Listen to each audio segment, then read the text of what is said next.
नमस्कार, आप देख रहे हैं खबरदार। आपके साथ मैं हूं चित्रा त्रिपाठी। सबसे पहले खबरों के खबरदार के लेंस से आपको दिखा देते हैं। भारत और चीन के टकराव पर सबसे बड़ी खबर आज की ये है कि चीन की हवाई गतिविधियों पर काबू करने के लिए भारत ने एयर डिफेंस सिस्टम को सक्रिय कर दिया है। आज तक आपको इस खबर के संवेदनशील डिटेल्स नहीं बताएगा, क्योंकि ये राष्ट्रीय सुरक्षा से जुड़ा हुआ मामला है। लेकिन इतना जान ले कि चीन की किसी भी गतिविधि या हिमाकत का करारा जवाब सीधे आकाश में ही दे दिया जाएगा। इस बीच चीन में भारत के राजदूत विक्रम मिस्री ने साफ तौर पर कहा है कि चीन एलएसी पर निर्माण बंद करे और वहां यथास्थिति में बदलाव की कोशिश ना करे, वरना दोनों देशों के संबंध बहुत खराब हो सकते हैं और इसका जिम्मेदार सिर्फ चीन होगा। इन सब के बीच एक्सक्लूसिव खबर यह है, विक्रम मिस्री ने कहा है कि गलवान पर चीन के दावे गलत हैं।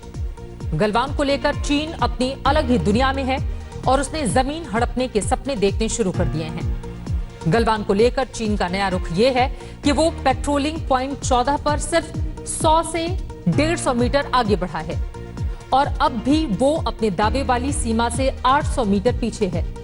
यानी एक तो चोरी और ऊपर से सीना जोरी। लेकिन चीन के ये ख्वाब कभी पूरे नहीं होने वाले। इसके साथ ही लद्दाख में पैंगोंग त्सो एलएसी पर भारत और चीन के बीच हो रहे टकराव का सबसे बड़ा केंद्र बनता हुआ दिखाई दे रहा है। भारतीय सेना के वरिष्ठ अफसरों ने आज तक को बताया है कि वो पैंगोंग त्सो को टकराव का एक ऐसा मोर्चा मान रहे हैं जिस पर अभी कई हफ्तों तक संघर्ष चलता रहेगा। इस नीली झील को विश्वासघात से लाल करने के चाइनीज इरादों का विश्लेषण करेंगे। और अच्छी खबर, चीन एलएसी पर झूठ बोलता है और अपनी सेना की क्षमताओं को लेकर भी झूठी खबरें फैलाता है। पूर्वी लद्दाख में टकराव के बीच चीन की झूठ फैलाने वाली मशीनरी फुल स्पीड पर काम कर रही है। भारतीय सेना के इंजीनियरों द्वारा 72 घंटे में पुल बनाने की खबर से चीनी सेना बेचैन हो गई है और उसकी फेक न्यूज फैक्ट्री ने अपने इंजीनियरों द्वारा 40 मिनट में 180 मीटर लंबा पुल बिछाने की झूठी खबर फैलाई। लेकिन हमने चाइनीज दावों में छिपा झूठ और प्रोपेगेंडा पकड़ लिया है। आज आपको बताएंगे कि चीन कैसे अपना झूठ सोशल मीडिया पर फैलाने के लिए पुल बनाने की एक्टिंग करता है और तारीफें लूटने की कोशिश में लगा हुआ है। चिंताजनक खबर यह है कि देश के कई राज्यों में इस वक्त टिड्डियों का भयानक अटैक हुआ है। राजस्थान, मध्य प्रदेश, गुजरात, उत्तर प्रदेश, पंजाब और हरियाणा के बाद अब टिड्डियों का दल दिल्ली पहुंच गया है। इस दल में टिड्डियों की संख्या करीब 60 लाख बताई जा रही है। आकाश में उड़ने पर इनकी लंबाई करीब 10 किलोमीटर है और चौड़ाई करीब 6 किलोमीटर तक। इतनी भारी संख्या में टिड्डियों के आने से कोई भी दहशत में आ सकता है। ये टिड्डियां कहां से आई हैं और इनसे छुटकारा पाने के लिए क्या क्या जतन किए जा रहे हैं, ये सब कुछ हम आपको विस्तार से आज बताने जा रहे हैं। और जरूरी वीडियो असम और राजस्थान से आए हैं। वहां पर बाढ़ का बड़ा असर देखने को मिल रहा है। कोरोना की मार के बीच बाढ़ कुछ राज्यों को कैसे दहशत में डाल रही है, यह खबर आपको दिखाएंगे विस्तार से। खबरों के लेंस से खबरों को आपने जान लिया है, लेकिन शुरुआत आज की सबसे बड़ी खबर के साथ। शांति स्थापित करने की बातचीत और षड्यंत्र, ये दोनों एक साथ नहीं चल सकते। चीन बहुत समय से ऐसा ही करता चला आ रहा है। गलवान हो या पैंगोंग, देपसांग हो या डोकलाम, बार बार चीन एक षड्यंत्रकारी के रूप में सामने आया है। इसलिए अब भारत ने चीन को सीधे सीधे समझा दिया है कि ये दोनों रणनीतियां एक साथ नहीं चलेंगी। चीन को एलएसी पर अपने कदम पीछे खींचने होंगे, वरना रिश्ते बहुत खराब हो जाएंगे और इसका जिम्मेदार सिर्फ और सिर्फ चीन होगा। भारत ने यह भी कहा है कि गलवान को लेकर चीन के दावे पूरी तरह से गलत हैं। ये शब्द चीन में भारत के राजदूत विक्रम मिस्री के हैं। इसके बाद भारत और चीन के बीच का कूटनीतिक तापमान और बढ़ गया है।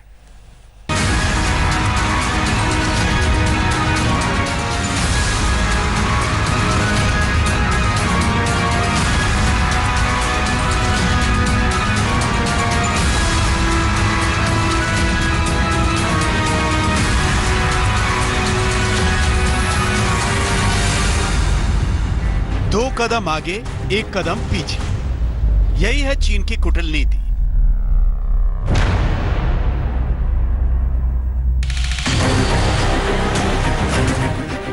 हमेशा दूसरों की जमीन हड़पने के फिराक में रहता है।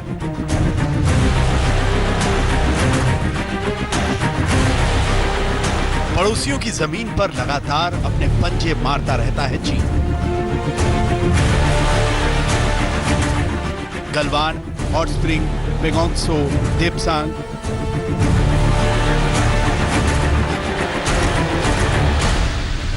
ये मत समझना चीन की तुम्हारी हरकतें कोई देख नहीं रहा। भारत की नजर लगातार चीन पर है और अब चीन में भारत के राजदूत विक्रम मिस्त्री ने साफ शब्दों में चीन को समझा दिया है कि उसे एलएसी पर अपने कदम पीछे खींचने होंगे, वरना रिश्ते बहुत खराब हो जाएंगे। अगर चीन चाहता है कि भारत से संबंध सुधर जाएं, तो उसे एलएसी के अलग अलग इलाकों पर अपने झूठे दावे छोड़ने होंगे।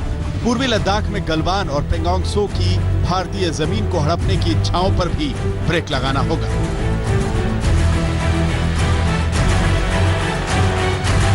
बीजिंग को यह संदेश दिया जा चुका है कि उसकी एक एक चाल पर भारत की पैनी नजर है। 5 मई की झड़प और 15 जून को हुए हिंसक टकराव के बाद पहली बार भारत ने चीन को इतने कड़े शब्दों में कूटनीतिक अनुशासन सिखाया है। विक्रम मिस्त्री ने कहा, ये पूरी तरह चीन पर निर्भर करता है कि वो द्विपक्षीय संबंधों को किस दिशा में ले जाना चाहता है। चीन को इस पर सावधानी से विचार करना चाहिए। दोनों देशों में सैन्य टकराव ना हो, इसका एकमात्र उपाय ये है कि चीन एलएसी पर नए निर्माण तुरंत बंद करे। गुरुवार को भारत में चीनी राजदूत सुई वेइडोंग ने अपना पल्ला झाड़ते हुए कहा था कि अब तनाव खत्म करने का दायित्व भारत का है। ऐसे में चीन को यह उम्मीद नहीं होगी कि भारत इस तरह एकदम साफ साफ संदेश दे देगा। चीन में भारत के राजदूत विक्रम मिस्त्री ने विस्तार से चुन चुनकर चीन की चालाकियों को एक्सपोज किया। उन्होंने ये भी कहा, गलवान घाटी पर चीन के सारे दावे गलत हैं। इस तरह से बढ़ा चढ़ाकर दावा करने से चीन को किसी तरह का फायदा नहीं होने वाला। एलएसी पर यथास्थिति बदलने की चीन की कोशिश का असर दोनों देशों के द्विपक्षीय रिश्तों पर पड़ सकता है। चौंकाने वाली बात यह है कि चीन ने उस सेक्टर में भी हरकतें की जहां कोई विवाद नहीं था। दोनों देशों के बीच तनाव खत्म करने की कोशिशों में भारत ने हर बार पहले कदम आगे बढ़ाया, लेकिन चीन अपनी आदत से मजबूर है। कि चीन की जो नीति होती है, पॉलिसी, वो एक तो बहुत लॉन्ग टर्म होती है, बहुत पुरानी प्लानिंग उनकी चलती है और वो बार बार वही चीज़ अलग अलग तरीके से ट्राई करते हैं। जैसे हांगकांग या ताइवान या तिब्बत में देख लीजिए, वो अपने रुख से पीछे नहीं हटते। अंतर्राष्ट्रीय समझौतों का उल्लंघन करना और अपने पड़ोसियों की जमीन पर कब्जे करना चीन के लिए अब महंगा पड़ रहा है। चीन को सबक सिखाने के लिए भारत ने कूटनीतिक घेराबंदी शुरू की है। चीन के बार बार मना करने के बाद भी रूस का भारत को हथियारों की सप्लाई जारी रखना और अमेरिका का एशिया में अपने जवानों की तैनाती का फैसला, ये सब चीन के लिए कोई शुभ संकेत नहीं है। अगर भारत की एक स्ट्रेटेजिक ऑटोनॉमी रहे, जहां रूस और अमेरिका दोनों उनके पीछे रहें, चाहे किसी तरीके से, और मुझे लगता है हमारी कूटनीति में ये पॉसिबल है, स्ट्रेटेजिक ऑटोनॉमी, कि हम किसी एक मिलिट्री पावर के साथ जो चाइना को आइसोलेट करना चाहता है उसके साथ ना रह के अपनी ऑटोनॉमी मेंटेन करें, अपनी बायलैटरलिज्म मेंटेन करें। भारत ने जिस तरह से अपनी कूटनीति की बिसात बिछाई है और सैन्य शक्ति को चीन के मुकाबले के लिए एक्टिव किया है, इसके बाद ड्रैगन को चक्कर आ सकते हैं। दिल्ली से गीता मोहन और आशुतोष मिश्रा के साथ आज तक ब्यूरो। लद्दाख में पेंगोंग त्सो एलएसी पर भारत और चीन के बीच हो रहे टकराव का सबसे बड़ा केंद्र बनता हुआ दिखाई दे रहा है। भारतीय सेना के वरिष्ठ अफसरों ने आज तक को बताया है कि वो पेंगोंग त्सो को टकराव का एक ऐसा मोर्चा मान रहे हैं जिस पर अभी कई हफ्तों तक संघर्ष चलता रहेगा, क्योंकि ऐसा लग रहा है कि पूर्वी लद्दाख में एलएसी की यथास्थिति को बदलने की सबसे बड़ी चाइनीज कोशिश पेंगोंग त्सो में ही हो रही है। पेंगोंग में सैन्य तैनाती को लेकर जो तनाव है उसे डोकलाम में 70 दिन से भी ज्यादा समय तक चलने वाले तनाव जैसा माना जा रहा है।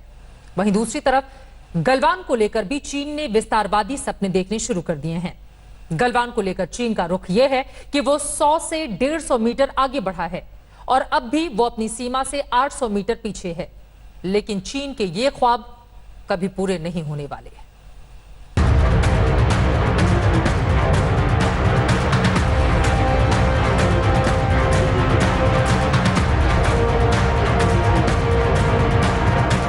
ऐसा कोई पड़ोसी नहीं जिसकी जमीन हड़पने के लिए चीन ने अपने नाखून न निकाले हों। और अब भी चीन के अंदर विस्तारवाद का वायरस बहुत उछल कूद मचा रहा है। चीन गलवान घाटी को लेकर अपनी अलग ही दुनिया में है।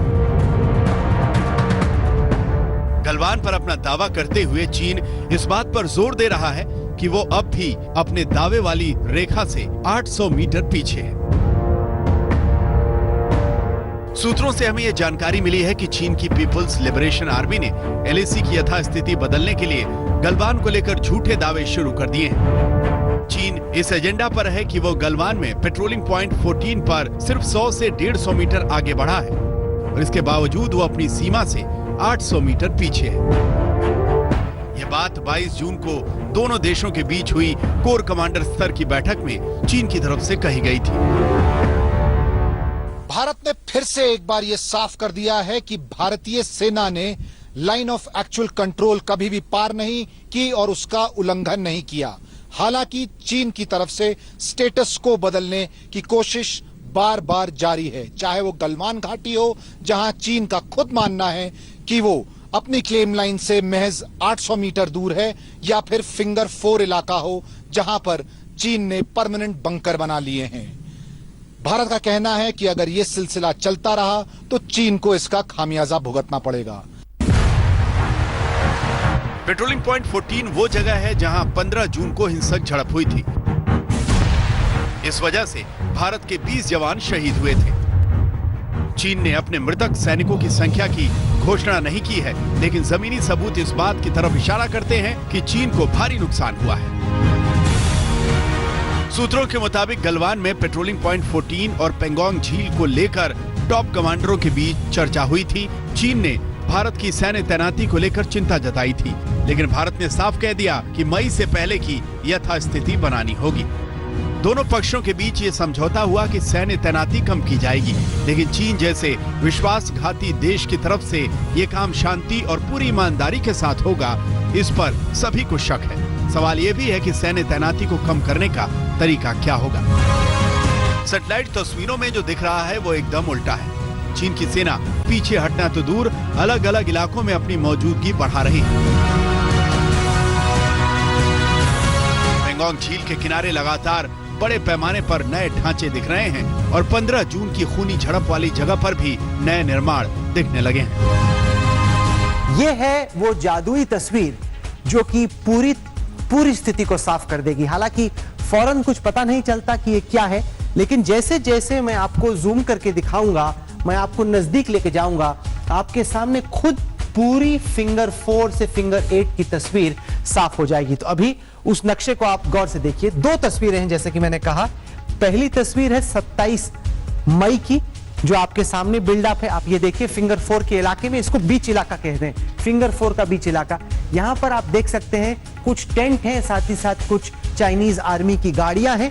लेकिन 27 मई यानी पिछला महीना खत्म होने तक बहुत बड़ी तैनाती चीन की इस इलाके में नहीं थी। लेकिन फिर भी मैं आपको पूरा नक्शा दिखाता हूं ताकि आपको अंदाजा हो जाएगा कि यहां क्या चल रहा है। आप देख सकते हैं कि तट के साथ साथ चाइनीज आर्मी ने सड़क बनाई हुई है। यहां पर आप देख सकते हैं कुछ चाइनीज आर्मी के टेंट्स। इस इलाके को आप देखिए, ये चाइनीज आर्मी ने कुछ टेंट लगा रखे हैं, लेकिन अभी भी टेंटों की तादाद ज्यादा नहीं है।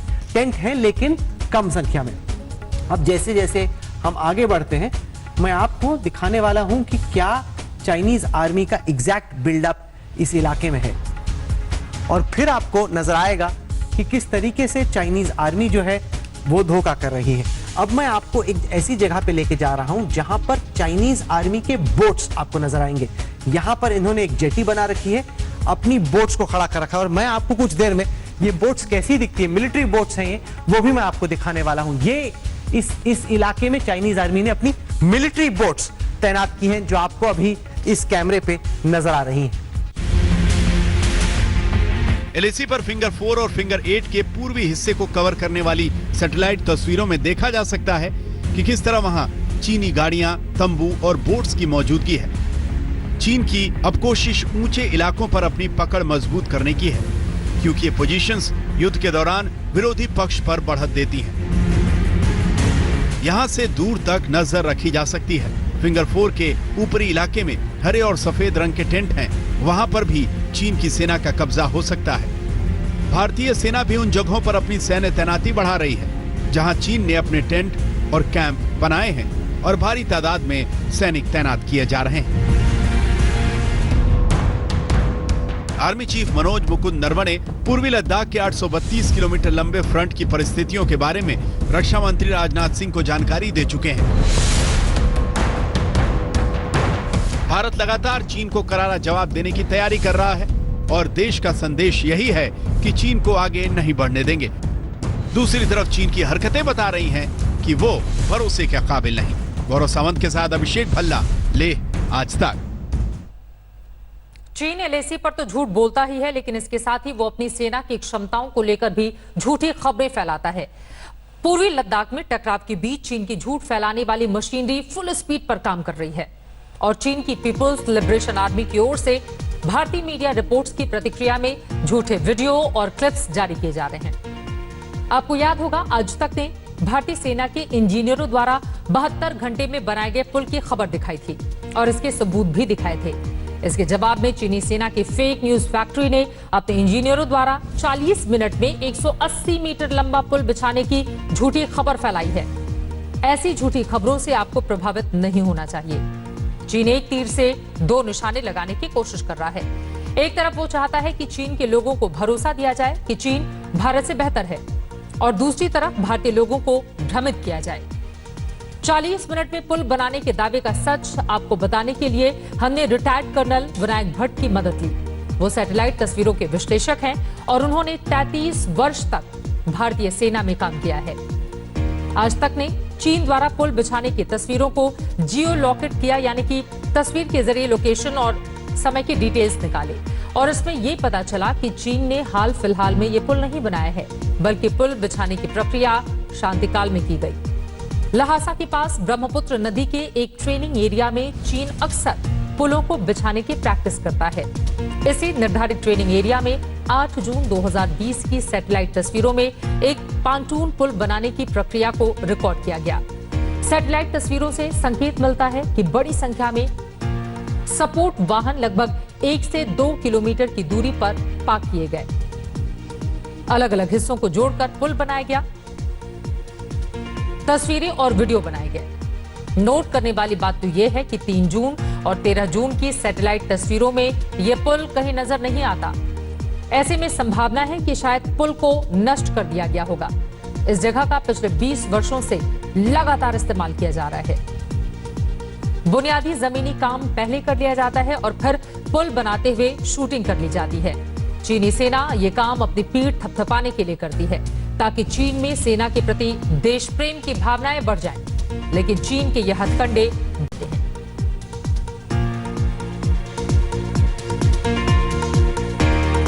वैसे एलएसी पर चीन की दुखती रग है लद्दाख में भारतीय सीमा में तेजी से बन रही सड़कें।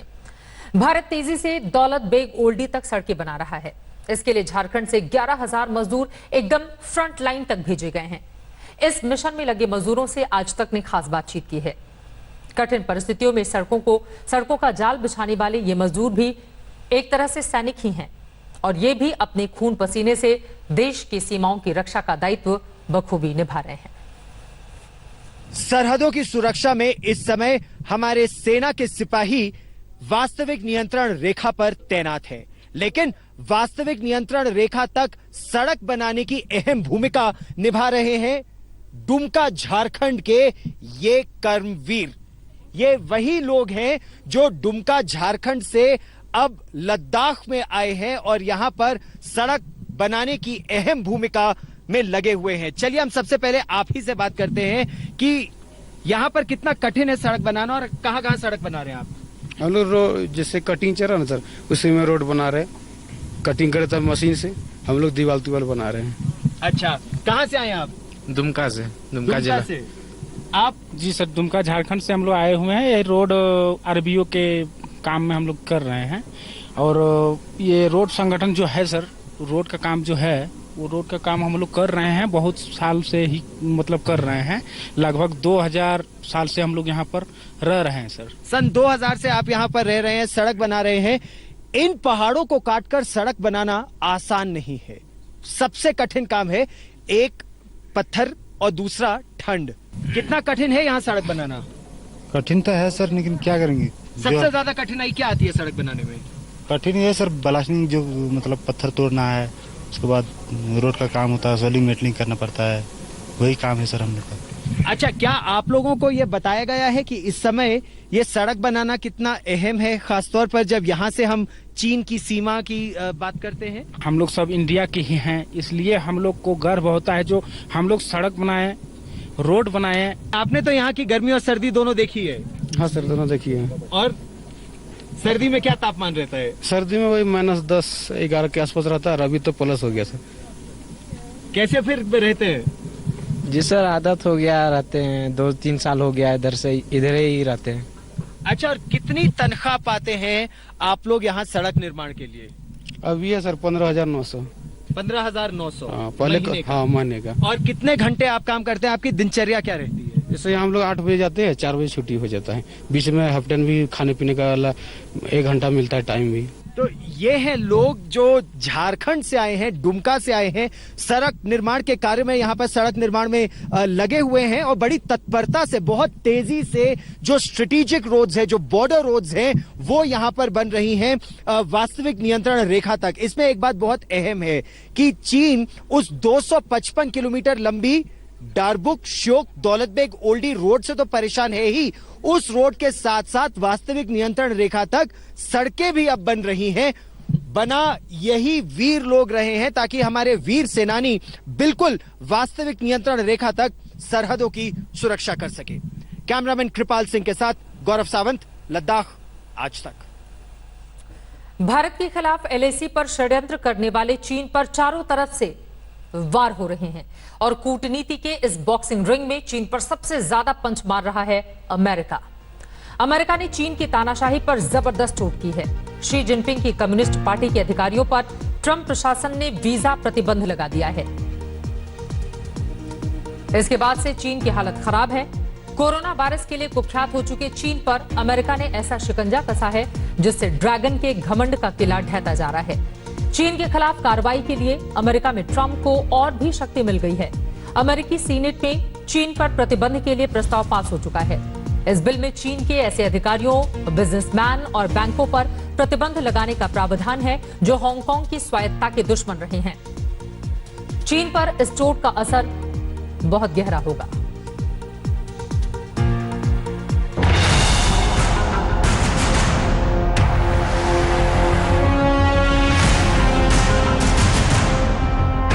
सीसीपी के अधिकारियों के लिए वीजा प्रतिबंध का ऐलान करके शी जिनपिंग के मुंह पर ट्रंप ने तमाचा मारा है। अमेरिका ने बता दिया है कि बददिमाग चीनी कम्युनिस्ट पार्टी के लिए उसके देश में कोई जगह नहीं है।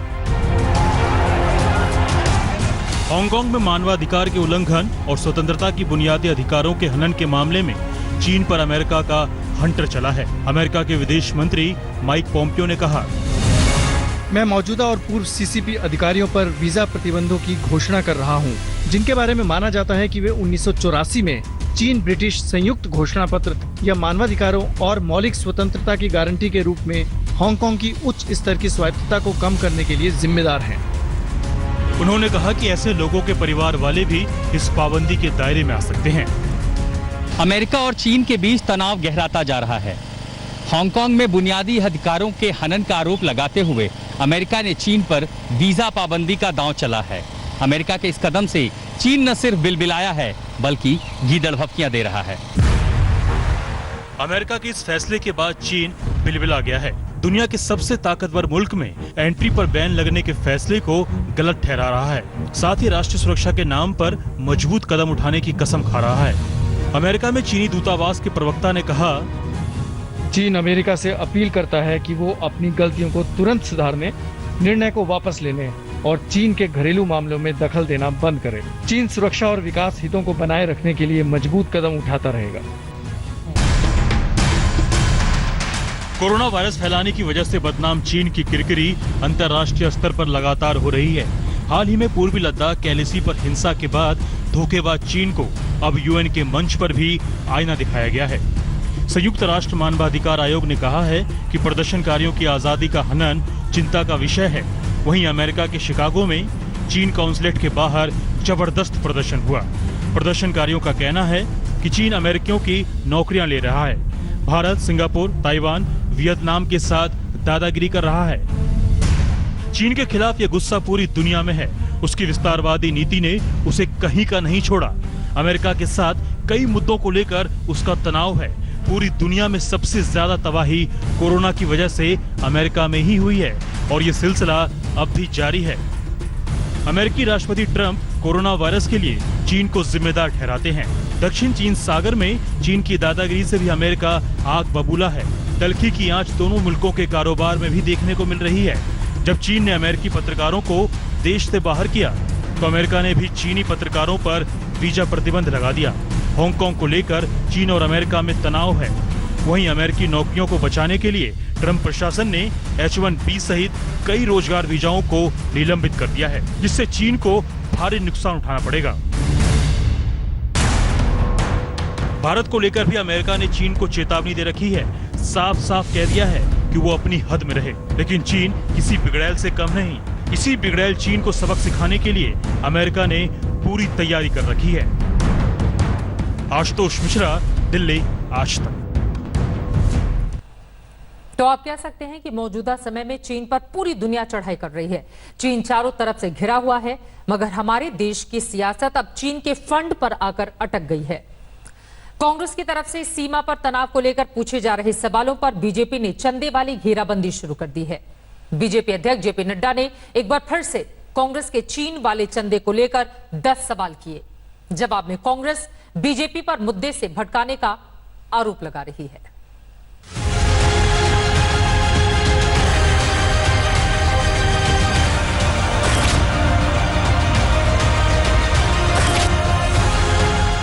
न वहां कोई हमारी सीमा में घुस आया है, न ही कोई घुसा हुआ है, न ही हमारी कोई पोस्ट किसी दूसरे के कब्जे में है। चीन के साथ लद्दाख सीमा पर तनाव ने देश की सियासत का पारा गर्म कर रखा है। चीन को लेकर सर्वदलीय बैठक में प्रधानमंत्री नरेंद्र मोदी का बयान कांग्रेस को हजम नहीं हो रहा। कांग्रेस के सवालों की बौछार के बीच बीजेपी का कांग्रेस को फंड के फंडे में घेरने का सिलसिला जारी है। आपने सत्ता में रहते हुए क्या क्या काम किया और किस तरीके से आपने देश के विश्वास के साथ विश्वासघात किया है, उसकी जानकारी देना चाहता है। बीजेपी अध्यक्ष जेपी नड्डा ने राजीव गांधी फाउंडेशन में चीन के चंदे को लेकर यूपीए को कटघरे में खड़ा कर दिया। नड्डा के आरोपों का अब पूर्व वित्त मंत्री पी चिदम्बरम ने जवाब दिया है। आरजीएफ को 15 साल पहले मिले चंदे का मोदी सरकार के तहत 2020 में चीन के भारतीय क्षेत्र में घुसपैठ करने से क्या लेना देना है। मान लीजिए कि आरजीएफ 20 लाख रुपए लौटा देती है, तो क्या प्रधानमंत्री नरेंद्र मोदी देश को भरोसा दिलाएंगे कि चीन अपना अतिक्रमण खाली करेगा और पूर्व की यथास्थिति बहाल करेगा? नड्डा जी, वास्तविकता के धरातल पर आइए, अर्धसत्य वाले अतीत में मत रहिए। कृपया भारतीय क्षेत्र में चीनी घुसपैठ पर हमारे सवालों के जवाब दीजिए। आज पी चिदम्बरम साहब बोलते हैं कि प्रिजम्पटिव ऑफर है हमारा, और वो प्रिजम्पटिव ऑफर ये है कि राजीव गांधी फाउंडेशन वो पैसा वापस लौटा देगा। सबसे पहली बात तो यह है कि अगर पूर्व वित्त मंत्री जो खुद बेल पर हो, हम समझ सकते हैं व्हाट आर द क्रेडेंशियल्स, लेकिन उसके द्वारा यह स्वीकारना होगा, इट इज एन एक्सेप्टेंस। मैं समझ नहीं पा रहा हूं, जितनी शिद्दत से कांग्रेस या विपक्ष को डेमोनाइज और डिनाइग्रेट करने में लगे हुए हैं नड्डा साहब या पूरी की पूरी बीजेपी, अगर उतनी शिद्दत, पैशन और कमिटमेंट के साथ सरहद के सवालों को हल करने में लगाया होता, डिप्लोमेसी को ट्रायल बैलून से निकाला होता, तो मुल्क अपने आप को महफूज समझता। उधर शिवसेना भी चंदे की राजनीति को लेकर कांग्रेस के बचाव में नजर आई। शिवसेना ने मुखपृष्ठ सामना में लिखा कि यह वक्त राजनीति करने का नहीं बल्कि चीन को जवाब देने का है। विदेश से कई पार्टियों ने पैसे लिए हैं, ऐसे में ये कोई नहीं कह सकता कि वो दूध का धुला हुआ है। राजीव गांधी फाउंडेशन को चीनी राजदूत की तरफ से दान में जो पैसे मिले उसका खुलासा करने से क्या चीन अपनी सेना वापस ले लेगा? चीन पीछे हट गया है और तनाव कम हो गया है। अब इस झूठ का पर्दाफाश हो चुका है। उधर कांग्रेस चीन की सीमा को लेकर सरकार पर लगातार सवालों के बम दाग रही है। आपका खिलाफ जो है, जो ओपोनेंट है, उसको आप गुमराह करो झूठ बोल के,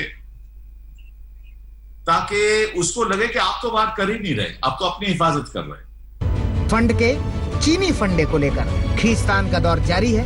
कांग्रेस सरकार पर चीन सीमा के तनाव को लेकर सवाल कर रही है, तो मोदी सरकार कांग्रेस को चीन से लिए हुए फंडे को लेकर घेर रही है। आज तक ब्यूरो। तो एक तरफ चीन को लेकर सियासी रण जारी है, तो वहीं दूसरी ओर देश के कई राज्यों में टिड्डियों का भयानक अटैक हुआ है।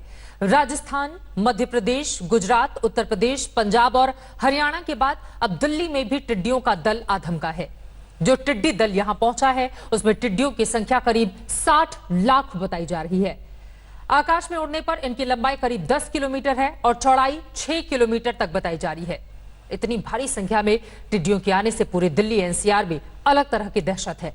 अब किसानों को जागरूक करके उनकी फसलों को बचाने के लिए तमाम तरह के जतन किए जा रहे हैं।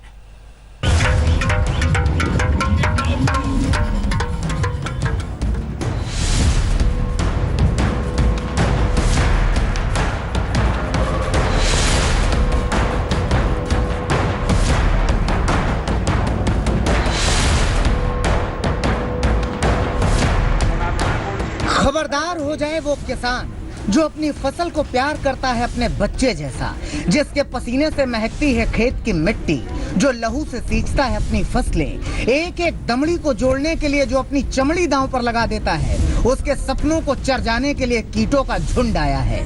दिल्ली में घुस आया है टिड्डी दल। छतरपुर में आकाश पर टिड्डियों ने घेरा बना लिया है। दिल्ली में लाखों टिड्डियों ने अटैक किया है। दिल्ली में टिड्डी दल के प्रवेश ने दिल्ली सरकार की चिंता बढ़ा दी है। तुरंत दिल्ली के पर्यावरण मंत्री गोपाल राय ने आपात बैठक बुलाई और टिड्डियों से बचने की योजना बनाई।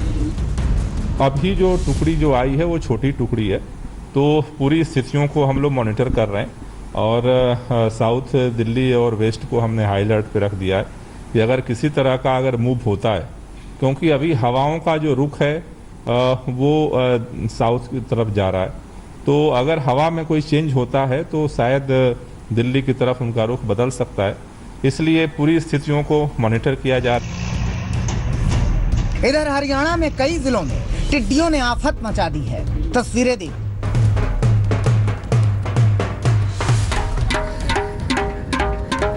यहाँ उम्र मत देखिए कि बच्चा है, जवान है या बूढ़ा, ये भी मत देखिए कि बच्ची है या महिला, सिर्फ ये देखिए कि सब टीन बजा रहे हैं, थाली बजा रहे हैं, आवाज कर रहे हैं कि किसी भी तरह से इस नई मुसीबत को खदेड़ सके।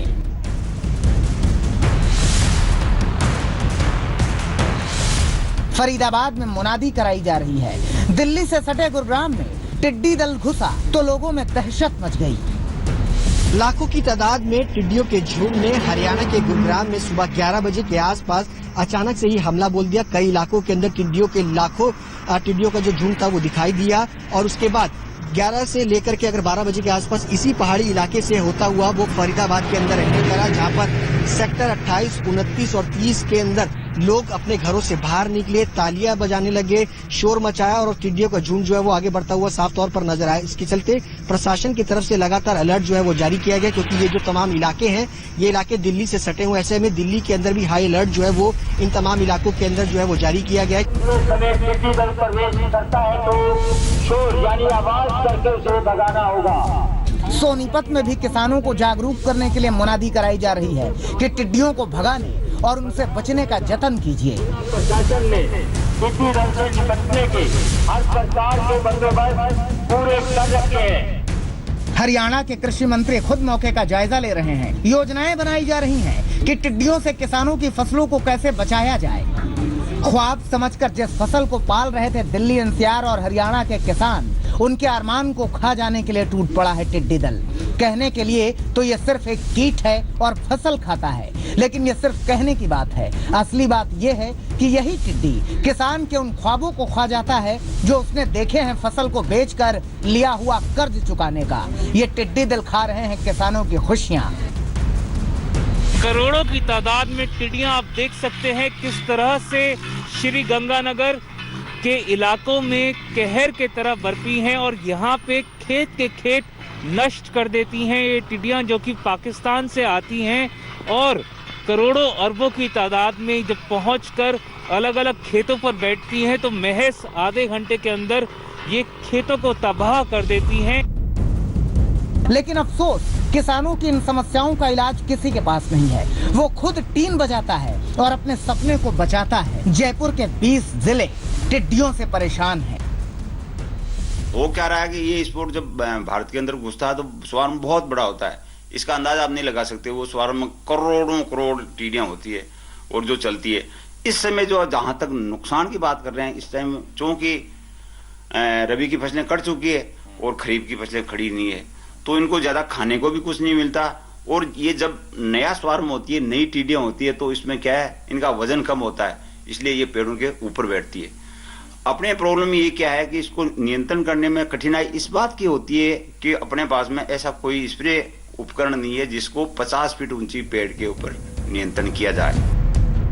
उत्तर प्रदेश के बस्ती, देवरिया और मऊ में भी टिड्डी दल पहुंच रहा है। किसानों की फसल खा रहा है और लोगों को दहशत में डाल रहा है।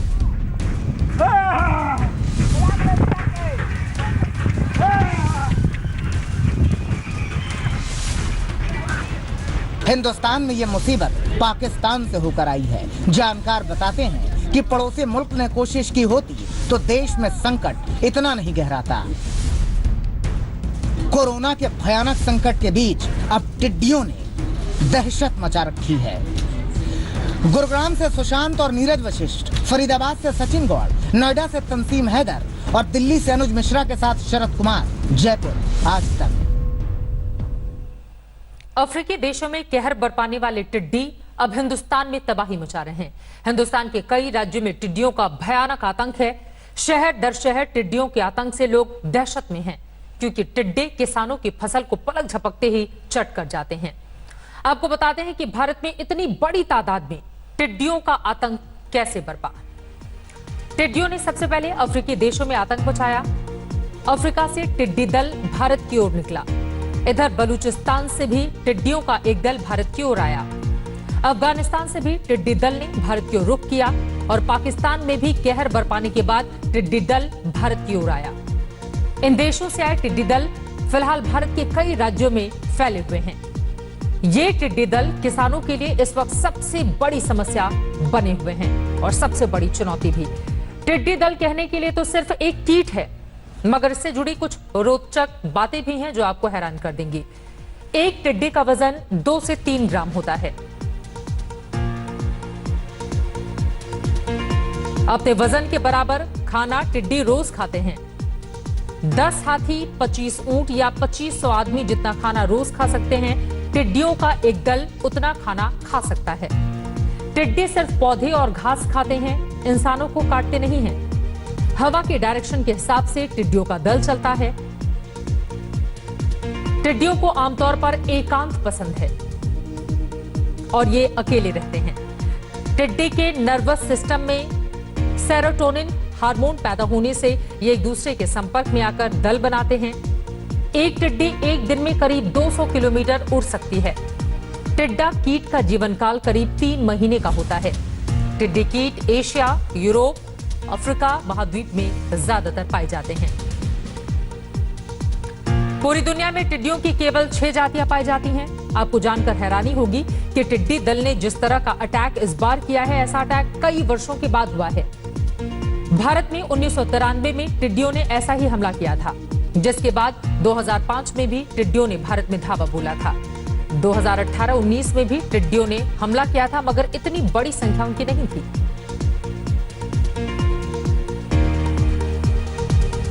एक तरफ टिड्डी दल ने, आपने देखा कैसे चिंता हमारी बढ़ाकर रखी हुई है, तो वहीं दूसरी तरफ कोरोना महामारी की दहशत लगातार बढ़ती जा रही है।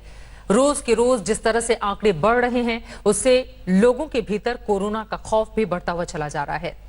अब कोरोना के मामले 5 लाख के पार हैं और देश में हर रोज 18,000 के आसपास कोरोना संक्रमित मिल रहे हैं। दिल्ली और मुंबई में तो स्थिति भयानक होती जा रही है। बावजूद इसके दिल्ली में कोरोना कोविड सेंटर का क्रेडिट लेने की सियासी होड़ लगी हुई है।